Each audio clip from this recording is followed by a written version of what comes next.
What up, though, y'all? It's Chris, broadcasting to you from the D, and it's a feel good 90-degree day here in the Motor City. And y'all know I am so glad to be back home. Let's get into the topic at hand. Simone Biles. I said she's the GOAT gymnast. I stand on that. When I said that previously in the video, few of you disagreed. Most of you did agree, though. And I'll say this: if Simone Biles isn't the GOAT gymnast, hit me in the comments. Tell me who is your GOAT. All right.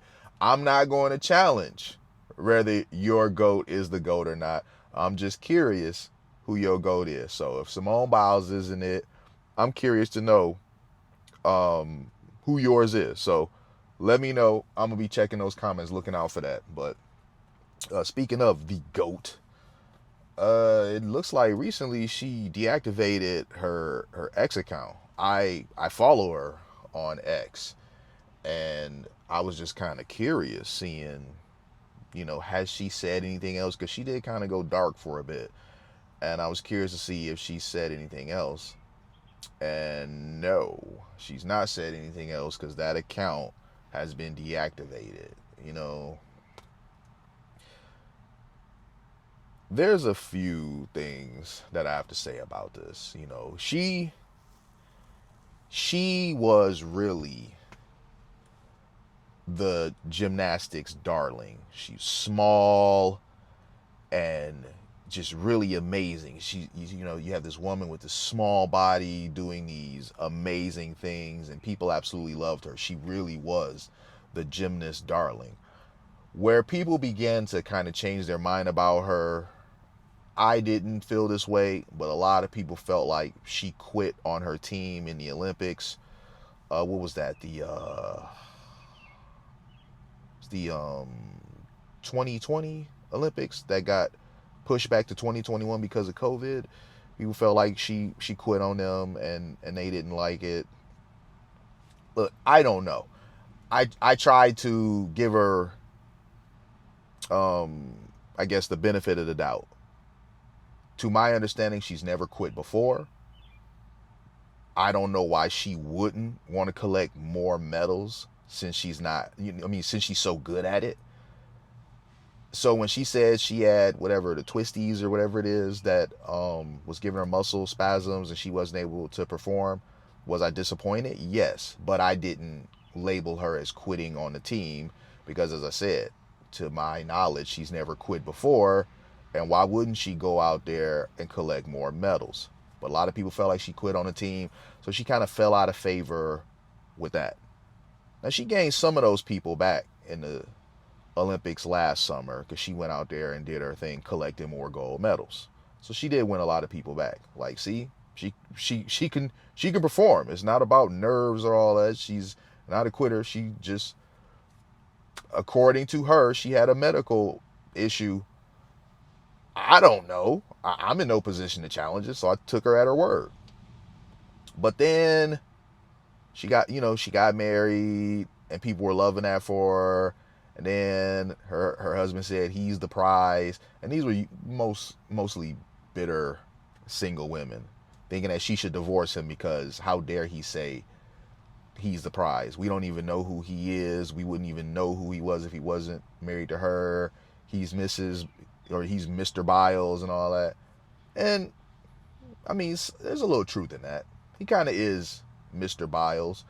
And I don't say that to be disrespectful. I'm just saying in terms of who's the more visible of the two of them. She definitely is the bigger star.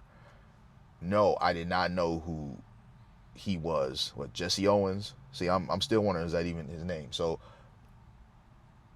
he's still fairly unknown, even though he's in the NFL. He's been traded as well, and I didn't even know that. So even sports media don't even report on him like that. So I get what y'all are saying, that um, you know, we wouldn't even know who you were if you weren't married to Simone Biles. That is a fair thing to say. But that don't change the fact that he's allowed to believe he's the prize, because whether he's a well-known or not, here he is, a young,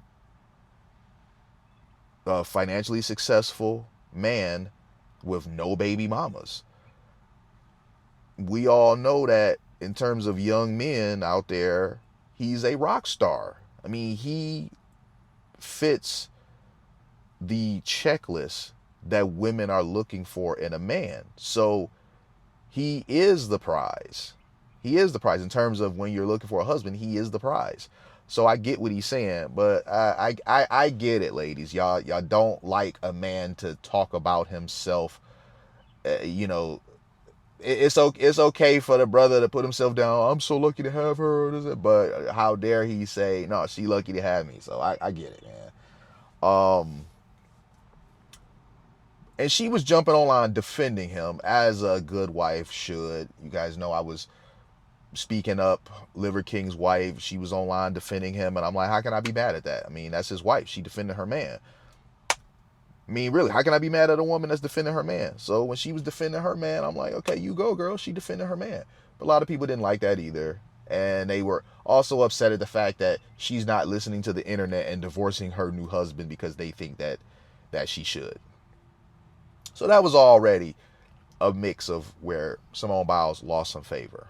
But then she makes the very critical error of jumping online defending trans people in sports. And when we talk about trans people in sports, let's just be for real here. Let's be perfectly clear.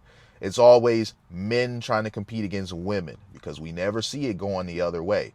We never see trans men, which are women, trying so hard to push themselves into men's sports. We only see this one way. So to make it seem like men don't have an advantage when the reality reflects that men do is just silly. But she jumps online and says the insane out-of-pocket thing, attacking something that Riley Gaines said. Riley Gaines, who had to compete against a man, and I thought she came in second. She didn't. She tied. So you had a 6'4" man. You got all the benefits of testosterone, and the best you could do is tie with the chick, bro. Hang up your Speedo. You don't have what it takes. I mean, in my opinion, many of these trans athletes, the reason why they want to compete with the girls so tough is because against men, they got obliterated. They were losers. So they want the easier path to resistance. But when you couldn't compete with the dudes and then you jump in with the girlies and the best you can do is tie, hang it up, man. Sports just ain't for you. You ain't got it, bro. You do not have it. Biles was defending trans athletes competing behind Riley Gaines being critical of a youth softball team allowing a boy to be the pitcher, a girls' youth softball team. They allowed a boy to be their pitcher, and they absolutely dominated, and she didn't think that was cool. Simone Biles, who's never had to compete against a man in sports, criticized Riley Gaines for her feelings about this, and Riley Gaines is someone who did have to compete against a man. And then she took the extra step of body shaming her, which was just crazy, man. It was like, wait a minute. There's receipts out there of you talking about you're glad that men don't compete against you because they collect all of the medals. There's receipts out there of you talking about you would wear sweaters and other things to cover up your body because people would make fun of the shape of your body, that you have muscles and whatnot. This was just really out of pocket for Simone Biles and very shocking. So she took an enormous PR hit, and I don't think she can really come back from it. If she does come back from it, it's going to take some time, and it's going to take a more in-depth apology, because I'm going to tell you this, from what I seen, the statement that she issued that felt very hollow, very PR-ish, it didn't apologize enough in a lot of people's minds. All right. I'm not going to say it didn't apologize enough. I'll say this, in terms of what she said towards Riley Gaines, it glossed over it a little too quickly. Like it just kind of like made a quick reference, I attacked Riley, I apologize for that. It just kind of glanced over it. It's like, no, what are you apologizing for? Like, you got to go a little more in depth.